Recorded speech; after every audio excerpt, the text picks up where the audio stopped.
Shalom shalom bwoko bw'Imana ndabaramukije mwese mu izina rya Yesu Kristo umwami n'umukiza wacu. Ndanezerejwe cyane kuko nongeye kuronka uyu mwanya wo kugira ngo tuganire amajambo y'Imana. Jewe mugiye kuganira nitwa Abel Mbonimpa. Tugiye gusangira ijambo ry'Imana ritubwira ivy'inzamba y'iherezo. Ejo abo twayaze ijambo ry'Imana muravyibuka yuko twariko turavuga kubijanye n'imisi mikuru indwi y'uhoraho.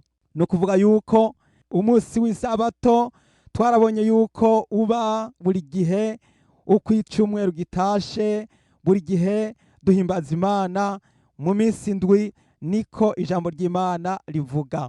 Kandi urya munsi ntiwigeze uhinduka. Nubwo abantu babihinduye ariko urya munsi wo nturahinduka kandi uzokwamaho kuko utwibutsa uburuhukiro bw'isabato y'ibihe bidashira. Igiharuro ndwi gisobanura kuvuga ngo kuruhukana n'Imana ibihe bidashira. Hari umunsi tuzoruhukana n'Imana ibihe byose.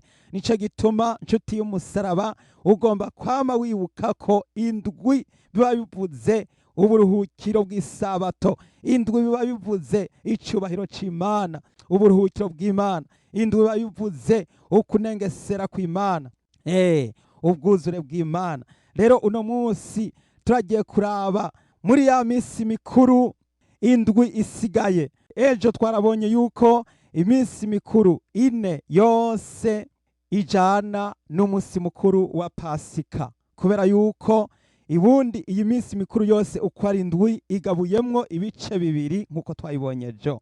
Igice ca mbere gitangurana n'umunsi mukuru wa Pasika, hanyuma hagaca hakurikira iminsi mikuru y'imitsima itambiwe icitangura bukeye Pasika yarayivuyemwo ikamara iminsi indwi. Inyuma yaho hagaca haba umunsi mukuru w'umushuzo aho batanga ivyeze vya mbere bakabizanira abaherezi. Inyuma yaho bagaca rero bitegura umunsi mukuru wa Pentekoti. Rero igice ca mbere aho kiba kirangiye. Ikindi gice ca kabiri gitangurana n'umunsi mukuru w'inzamba. Uwo munsi mukuru w'inzamba rero nawo uca utangurana n'itariki ya mbere y'ukwezi kw'indwi. Hanyuma rero inyuma y'iminsi 10 ku itariki igira 10 bagaca rero binjira mu munsi mukuru w'impongano ugaca utangura mu minsi 10. Hanyuma ku itariki igira 15 y'uko kwezi kw'indwi nyene bagaca batangura iminsi mikuru y'insago. Rero iyi minsi mikuru itatu itangurana n'umunsi mukuru wo kuvuza inzamba. Uyu munsi rero mwene data nkuzaniye umunsi mukuru w'inzamba niwo tugira ngo tuganireko. Rero imbere yuko tuganira turaza gusoma amajambo y'Imana atwinjiza mu ibanga rikomeye ryo gusobanukirwa inzamba, umunsi mukuru w'inzamba. Rero mwene data nguhaye kaze. Rero muri byose reka tubanze duce bugufi dusenga Imana. Mana data wa twese uri mu ijoro, ndagushimiye ndagukengurukiye cyane kubwira ijambo mwami tugira ngo dusangire mwami wampaye ngo ndarisangire na bene data. Ndasengeye mwami Yesu ubugingo bwanje, ndasengeye ubugingo bwa bene data, ndasengeye umuntu wese mwami ahaza kumva rino jambo ryawe maze mwami yongere kuzigamwa, yongere guhezagirwa, yongere mwami wacu Yesu gutahura no gusobanukirwa. Ndasabye mwe wawe yerabane natwe, urakoze ubishimigwe. Ndavyambaje nshima mu izina rya Yesu Kristo umwami wacu, amen. Rero mwene data nagira ngo nkubwire ko uyu munsi mukuru w'inzamba ari umunsi mukuru abisirayeli bahimbaza. Nk'uko ubona bahimbaza Pasika, nk'uko bahimbaza Pentekoti, niko kandi bahimbaza umunsi mukuru wo kuvuza inzamba. Rero turabona yuko umunsi mukuru wo kuvuza inzamba uvuyeho haca haza umunsi mukuru w'impongano. Umunsi mukuru w'impongano uvuyeho hagaca haza umunsi mukuru w'insago. Rero ikibazo kihari uyu munsi ku bakristo, mbega uno munsi kw'iyo minsi mikuru yose uko ari indwi yabayeho, mbega umunsi mukuru w'inzamba haraho muri awuhimbaza? Mbega umunsi mukuru w'impongano haraho muri awuhimbaza? Mbega umunsi mukuru w'insago haraho muri awuhimbaza? Ariko ndagira ndakubwire yuko iminsi mikuru ya Pasika n'iya Pentekote iyo twarayibonye kandi mpwemu yera yaraje ubwa mbere Yesu yaradupfiriye ku musaraba, aritanga aradupfira, arazuka ku munsi gira gatatu, araduzwa aja mu ijuru, hanyuma uno munsi avyagira uburyo bw'Imana. Kandi turibuka ko inyuma y'iminsi 10 Yesu aduze mu ijuru, nukuvuga ngo iminsi 50 ishize mpwemu yera aciye amanuka ku ntumwa. Rero hagati aho Yesu amaze kuduzwa mu ijuru, abakristo ntabwo bigeze bagera ku mahirwe yo kwizihiza canke kumenya akamaro k'umunsi mukuru wo kuvuza inzamba. Reka rero turaba uyu munsi akamaro ko kuvuza inzamba. Ijambo ry'Imana ritubwira yuko ku munsi w'iherezo yuko Yesu Kristo azokoranya abera, maze yuko hazoba kamo ko kuvuza inzamba. Ijambo ry'Imana ritwereka neza yuko umunsi mukuru w'inzamba, yuko inzamba izovuga, hanyuma bapfuye bakazuka, maze bakazamurwa bakaduganwa mu ijuru. Nico gituma mwene data, umunsi mukuru w'inzamba, ijya minsi mikuru uko yagenda ibaho mu Bisirayeli, bwari uburorero bw'ibigiye kuzoba mu minsi iri imbere. Nico gituma rero mu vyo turiko turiga uyu munsi, iyi minsi mikuru itatu iracasigaye kugira ngo igaragare mu bakristo, kuko twibuke ko Abisirayeli ibyo bakora byose byaba ari bitutu by'ibiraririye kuzoba. Nuko rero iyi minsi mikuru itatu, uno munsi tugira ngo tuganire ku bijanye n'uyu munsi mukuru wo kuvuza inzamba, hanyuma umwami niyadushoboza tuzoshobora kumenya n'urya munsi mukuru w'impongano, hanyuma tuze twongere kandi tumenye urya munsi mukuru w'insago ico isobanura ku buzima bw'abakristo, kubera yuko iyi minsi mikuru yose hariho ico isobanura mwene data. Minsi mikuru yo muri Bibiliya hariho ico isobanura. Umunsi mukuru wa Pasika hariho ico isobanura ku buzima bw'umukristo, bisobanurwa ko Yesu yadupfiriye ku musaraba. Umunsi mukuru wa Pentekote hariho ico isobanura, kuko biragaragara neza ko ari wo munsi mpwemu yera yamanutse ku ntumwa, yamanutse ku ishengero, kuko Yesu yaravuze ngo sinzobasiga mwenyene. Rero uyu munsi mukuru w'inzamba ukurikira Pentekote, kandi turabona yuko Pentekote yabaye hanyuma Yesu yari yamaze kuduzwa mu ijuru, kandi abakristo ntabwo turizihiza urya munsi mukuru wo kuvuza inzamba. Ndagira rero nkubwire akamaro ko kuvuza inzamba ico karimwo, ariko imbere yuko nkubwira akamaro kavyo, reka tubanze turabe amajambo y'Imana mu Bitesalonike ba mbere igihimba ca 4 umurongo wa 15. Abitesalonike ba mbere igihimba ca 4 umurongo wa 15.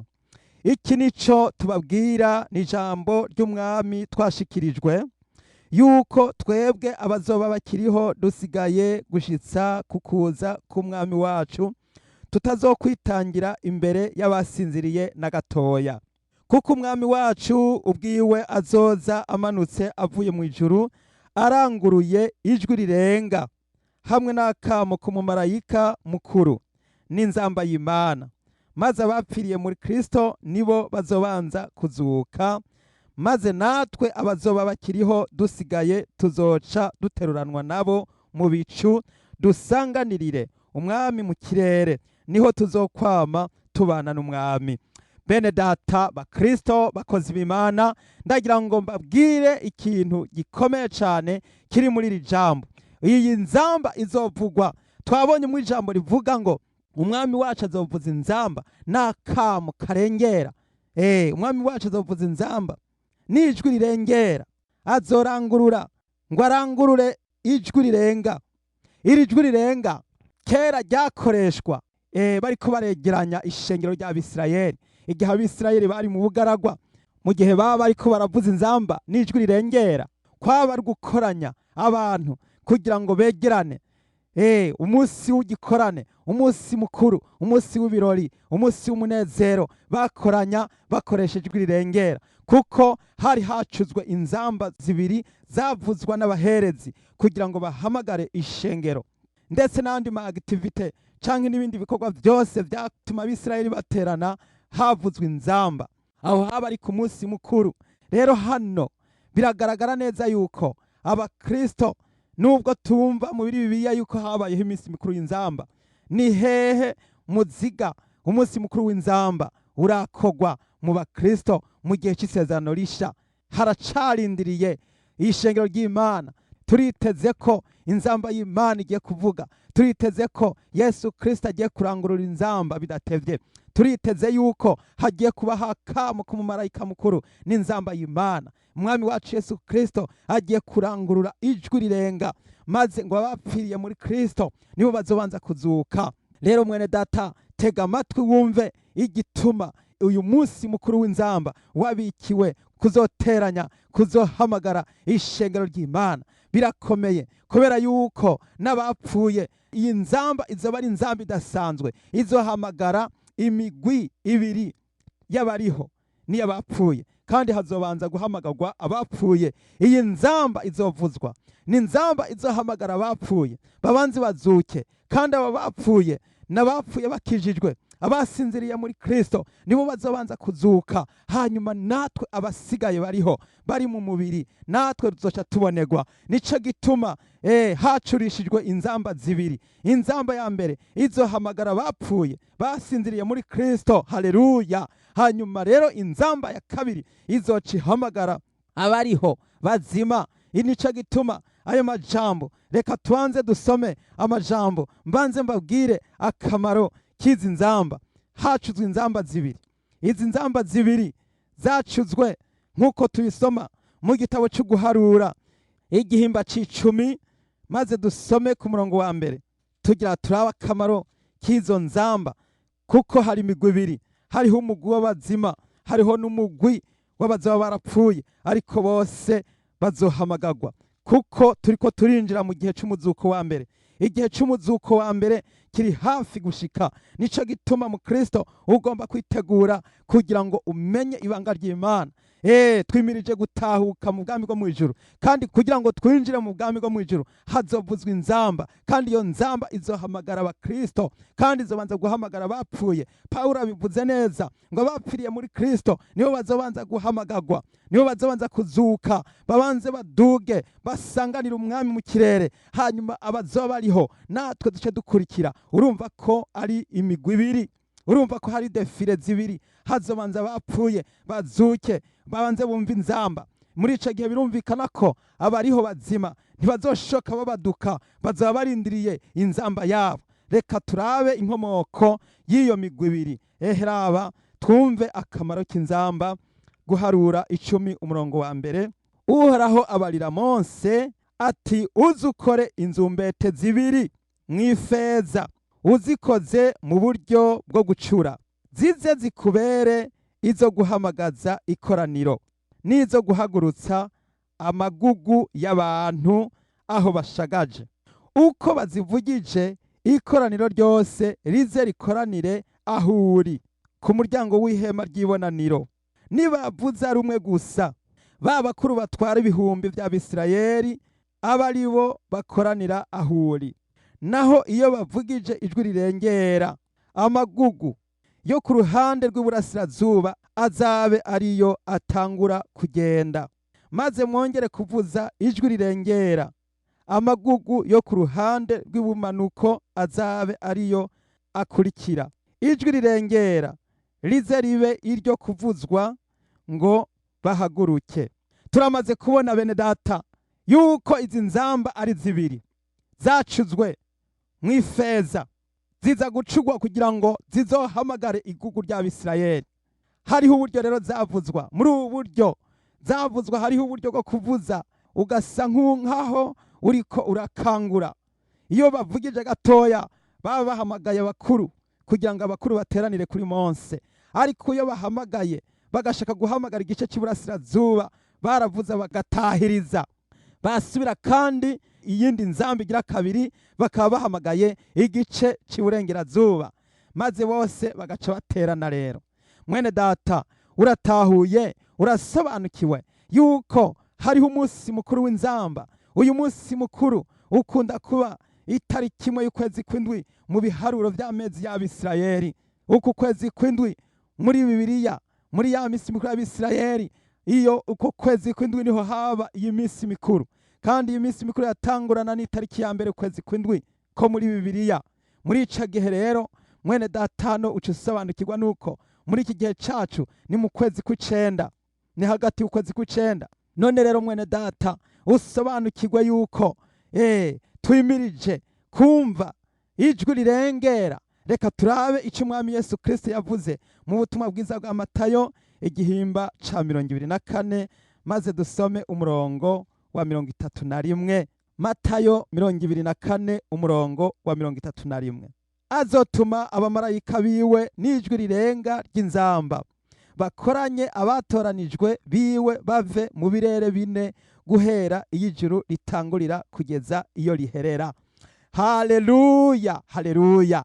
Mwene data ngira ngo urasobanukiwe. Yesu Kristo azotuma abamarayika biwe.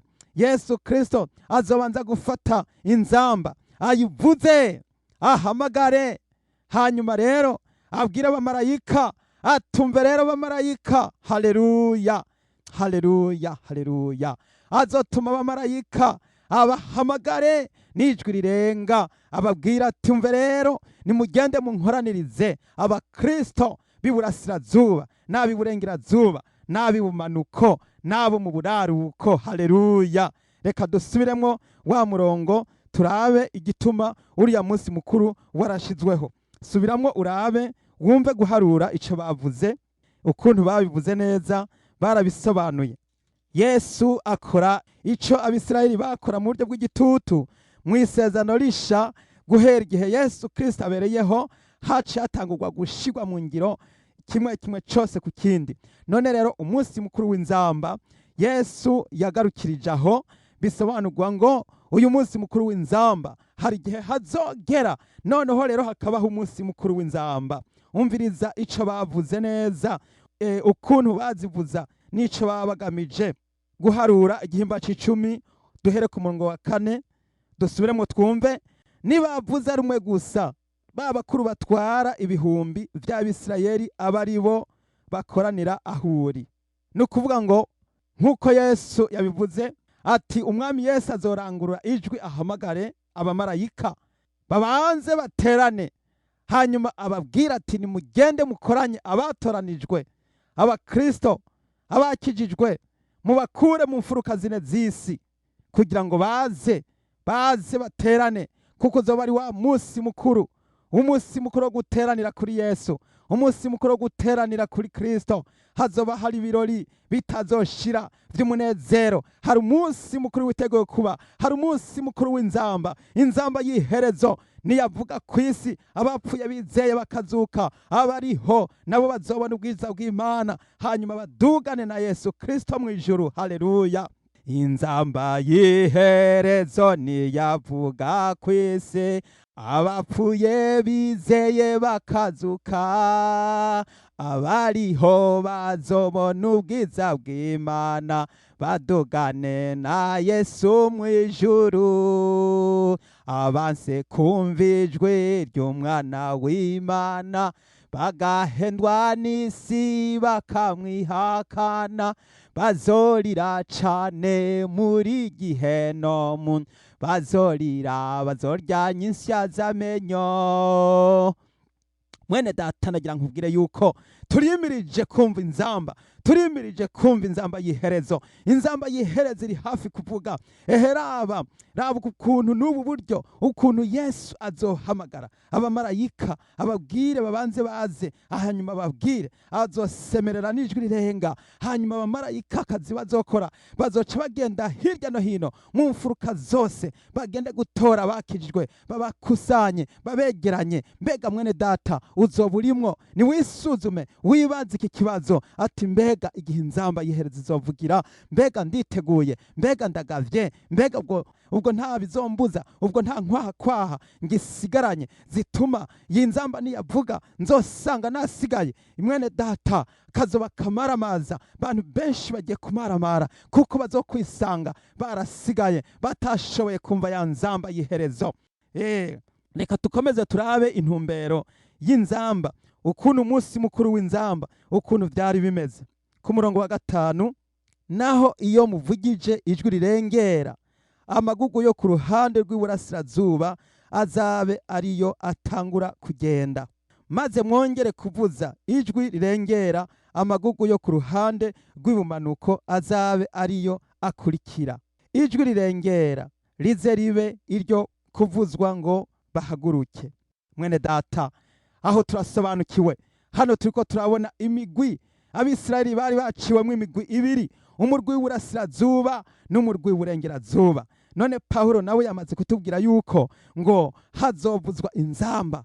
Umwami wacu Yesu azovuza inzamba n'ijwi rirenga. Haleluya, haleluya. Hanyuma rero iryo jwi ry'inzamba rimaze kuvuga, muri ico gihe ngo bapfiriye muri Kristo nibo bazobanza kuzuka, hanyuma baduge, bahabwe amababa nk'inkukuma, baguruke, haleluya, bakayangane, bahabwe imibiri misha, maze basanganire umwami wacu Yesu Kristo mu kirere. Maze muri ico gihe rero hanyuma abariho natwe abasigaye duce rero tubonerwa, duce dutonda idefire, twongere dukurikire natwe. Hanyuma natwe mu kanya gato, raba ico Pawulo yakomeje kuvuga mu Bikorinto, Bikorinto ba mbere igihimba ca 15. Raba ico Pawulo yavuze ngo mu kanya gato, nko mu kanya nkako gukubita ingohe. Haleluya. Muri ico gihe mwene data uzogira utya, uce wibona usange wahindutse, usange wahinduwe mu kanya gato. Haleluya. Abikorinto ba mbere igihimba ca 15 umurongo wa 51, dusome mu izina rya Yesu. Ndababarira akabanga, ntituzosinzira twese, ariko twese tuzohindurwa mu kanya gato, mu kanya nkako gukubita ingohe, aho inzamba y'iherezo izovugira. Haleluya. Kuko inzamba izovuga, abapfuye bakazurwa batagishobora kubora, natwe tuzohindurwa.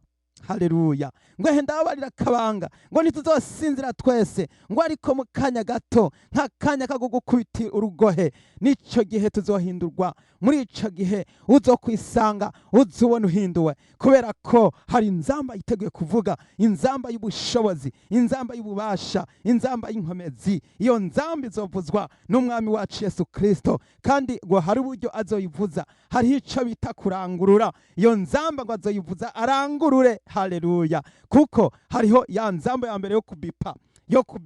Iyo nzamba niyo guhamagara abamarayika banze bakorane, hanyuma baze abahe amabwiriza, ababwira ati ca gihe kirageze, ya saha irageze, wa munota urageze, ya randevu irageze. Hariho randevu yategekanijwe guhera kuva isi kiremwa, ndetse kuva isi itararemwa, ko hazobaho itariki yo gukusanya, kwegeranya ingano, maze ingano bazimburiye mu kigega, maze umuguruka nawo bawuturire. Haleluya. Bawuturirire mu muriro utazima, kandi ngo niho hazoba amarira no kuryanya isi azamenyo. Mwene data wowe uri umuguruka canke uri ingano, ndagira ngo muri kano kanya ufate umwanya wo kwisuzuma, urabe ko toba kuri warabaye ibihumbi canke umuguruka canke ibishakashaka bimwe bizotongoka bigatongorwa n'umuriro. Ndagira ngo ngubwire ngo waba atariko baritegura uyu munsi, bagiye kuzoba ibishakashaka, bagiye guturirwa, bagiye gutongorwa, bagiye kuzosigara ari umuguruka, maze umuguruka utumurwe.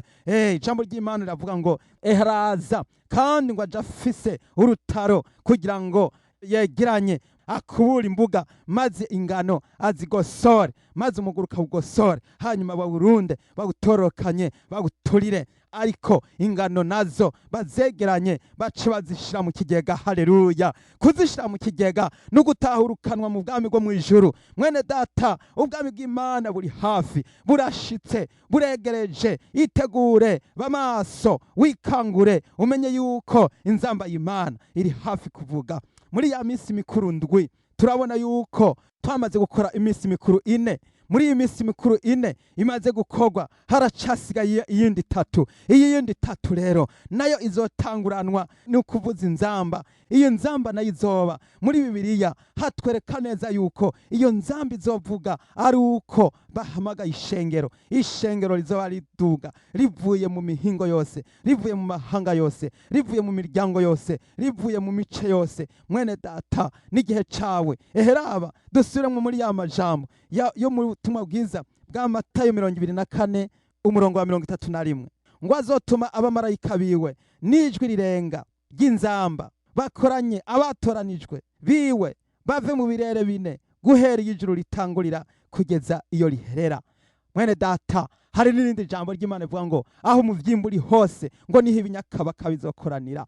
aho uzoba uri hose niba wariteguye uzogira utya uze wumva inzamba y'iherezo ivuze, uze wumva uhamagawe. Ndagira ngo nteguze abantu bicare biteguye, kuko bya bimenyetso twabwiwe byose byaramaze gushika. Igisigaye mwene data no gutegura ubugingo bwawe, igisigaye no kwitegura, igisigaye no kuba maso, igisigaye no kumenya yuko hari umunsi mukuru witeguye gutahwa, hari ibirori byiteguye kuba.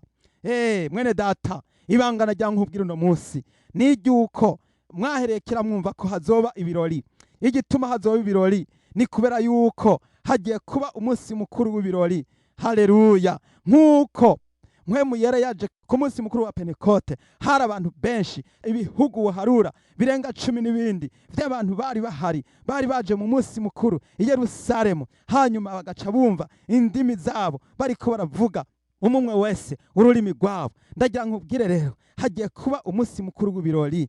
Uwo munsi mukuru witwa umunsi mukuru wo kuvuzwa ko inzamba. Umviriza, tega amatwi wumve. Turabe guharura igihimba ca 29 umurongo wa mbere, kugira ngo utahure neza uwo munsi yuko hagiye kubaho umunsi mukuru witwa umunsi mukuru wo kuvuzwa ko inzamba. Guharura 29 umurongo wa mbere. Mu kwezi kw'indwi ku munsi wako wa mbere muze mukoranywe no kuba ikoraniro ryera, ntihaze hagire igikorwa kiruhisha mu gukorako. Muze muwugire umunsi wo kuvuza kw'inzamba. Haleluya! Uwo munsi mukuru bawuza ko baje kuvuza inzamba. Uwo munsi wari umunsi wo kuvuza inzamba, wari umunsi mukuru w'umunezero, umunsi mukuru w'ibirori. Hagiye kubaho umunsi mukuru w'ibirori. Ndiko ndagusobanurira yuko hari iminsi mikuru indwi mu Bisirayeli, kandi muri iyo minsi mikuru indwi hari iminsi mikuru ishika 4 imaze gukorerwa ikazi, ariko iminsi mikuru 3 ntirakorerwa ikazi mu buzima bw'abakristo, mu buzima bw'abasenga. Bibiliya iratubwira yuko hari umunsi mukuru w'inzamba, hari inzamba igiye kuvuzwa. None heraba, Bibiliya yadusobanuriye neza yuko bakoranya bakoresheje ijwi rirengera, kandi umwami wacu Yesu Kristo nawe yamaze kuvuga yuko azokoranya abantu akoresheje ijwi rirengera, kandi ngo azohamagara abantu bo mu bice yose, bo mu moko yose, mu mfuruka zine z'isi, kugira ngo bateranire ahari. Haleluya! Mwene data, ndiko ndakubwira kugira ngo witegure, ndiko ndakubwira kugira ngo ube maso, ndiko ndakubwira kugira ngo witegure gusanganira umwami Yesu. Simfise ijwi nokoresha, simfise uburyo novuga, ariko ndagira nkubwirira ijambo rimwe nti ba maso. Ndagira nkubwirira ijambo rimwe nti itegure. Ndagira nkubwirira ijambo rimwe nti ube maso, ugabe, umesure imyenda yawe, umesure ibishura byawe, umesure impuzu zawe, kugira ngo maze wicare witeguye, maze ukorera umwami, kandi witegure ube maso. Hanyuma rero umenye ko umunsi mukuru w'inzamba ugiye gushika. Hagiye kubaho umunsi mukuru w'ibirori w'umunezero, kandi w'ibirori bizoberaho hejuru mu kirere. Tuzosanganira umwami mu bicu, tuzosanganira umwami mu kirere, aho tuzokwama turirimba hoziyana, turirimba haleluya, turirimba dushangiriya, tuvuze impundu tunezerewe. Nico gituma mukenyezi iyambura ibyo byose, mugabo niwe iyambura ibyo byose bikurusha, maze ukurikire Yesu, maze wongere guhitamwo inzira imwe gusa. Yesu niwe nzira, niwe kuri, niwe bugingo, kugira ngo abamwizera bose baze baragwe ubugingo budashira. Haleluya! Nico gituma mwene data nonge kukubwira nti bamaso, maze witegure gusanganira umwami wacu Yesu Kristo, kubera yuko agiye kuza vuba. Igihe kirashitse kugira ngo, haleluya, kugira ngo abamwizera bose bamubone, kandi ngo n'abamucumise ngo bazomubona. Rero abanyabyaha n'inkozi z'ibibi biteguye kuba ibishingwe, biteguye kumaramara, biteguye gutabwa hanze, ngo niho hazoba amarira no kuryanya insya z'amenyo, kubera yuko ubutumwa bwavuzwe ariko bakanga kumva, bakanga kumviriza. Rero muri kano kanya ngarukirije ngaha, umwami ntiyabidushoboza, tuzobandanya ku yindi minsi mikuru 2 isigaye, umunsi mukuru w'impongano n'umunsi mukuru w'insago. Rero iyo minsi 2 isigaye tudashoboye kuvuga no gusobanura, reka mwihangane, ariko mukomeze gusenga kandi mubisobanure mu buryo bwa mpwemu, kuko ibyagenda biba mu Bisirayeli ni byategura kazoza. ko ibintu byose byagenda biba muri kahise vyategura kazoza, kandi kazoza nako mukaba muzi ko ari ibintu bikorwa mu buryo bwa mpwemu. Nuko rero nico gituma iyi nzamba y'iherezo yavuzwe, kandi tugira ngo tuze tuyitabire. Nuko rero tegura ubugingo bwawe, tegura ingeso zawe, tegura imikorere yawe, umenye neza yuko uyu munsi mukuru wagenewe abakristo. Abakristo nibo biteguye kuzotaha uyu munsi mukuru. Itegure wamubangiriye ugutwi, uri maso, wame witeguye kugira ngo iyi nzamba niyavuga mwene data ntuzocikwe, ntuzohombe. Cane cane abari muri iyi groupe bamaso, aho muri hose mwicare mwiteguye kandi mukomeze kugaba, kuko iyi groupe bamaso yashiriweho kugaba kugira ngo muze musuzuma ibimenyetso byose byavuzwe biriko biraba, bitume namwe aho muri hose mwicara mwiteguye kugira ngo iyi nzamba niyavuga muze mushobore guhaguruka, maze twese tuze duhabwe amababa ya yandi y'inkukuma, maze tuguruke mu kirere dusanganire umwami wacu tumusanganire mu kirere. Haleluya. Nuko rero ndakuhaye kaze uyu mwanya, reka dusenga Imana. Kuri wewe wamaze kumva iri jambo, kuri wewe wumva ukeneye gukizwa, kuri wewe wumva ukeneye kwihana, mwene data ca bugufi ahuri, maze dufatanye rino sengesho, hanyuma dusengane nawe, maze wongere gukizwa, wongere kwakira umwami Yesu, wongere gusaba Yesu kugira ngo akuhagire. Muri aka kanya tugiye gusenga. Nuko rero uce bugufi dusenga Imana. Mana yacu, data wa twese uri mu ijuru, ndagushimiye, ndagukengurikiye. Urakoze mwami wacu kubwira ijambo ryawe ryera. Ndatanze amashimwe mwami kuri aba bene data bamaze kumva ubutumwa bwiza.